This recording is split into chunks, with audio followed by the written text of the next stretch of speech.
ছোট বাচ্চার পড়াশোনা শুরু করার উপযুক্ত সময় আসলে তার বয়স এবং মানসিক প্রস্তুতির উপর নির্ভর করে।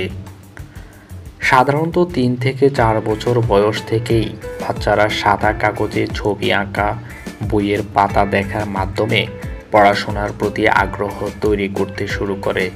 তবে পড়ালেখা শুরু করার জন্য ৫ থেকে ৬ বছর বয়স ভালো সময় হতে পারে, যখন বাচ্চারা কিছু মৌলিক জ্ঞান যেমন অক্ষর চেনা, ছোট ছোট শব্দের উচ্চারণ শিখতে পারে। এখানে কিছু মূল দিক রয়েছে যেগুলো খেয়াল রাখা উচিত। উৎসাহ বৃদ্ধি। বাচ্চাকে পড়াশোনা শুরুর আগে তার মধ্যে আগ্রহ এবং উৎসাহ তৈরি করুন। তার জন্য বইগুলো রঙিন এবং আকর্ষণীয় হতে হবে। খেলা এবং কার্যকলাপের মাধ্যমে শেখানো। পড়াশোনা যেন তার কাছে গেমের মতো মনে হয়, তাই খেলাধুলার মাধ্যমে শেখানো অনেক কার্যকরী। পর্যাপ্ত সময় ও বিরতি প্রদান করা। বাচ্চাদের জন্য পড়াশোনা কখনোই দীর্ঘ সময়ের জন্য করা উচিত নয়।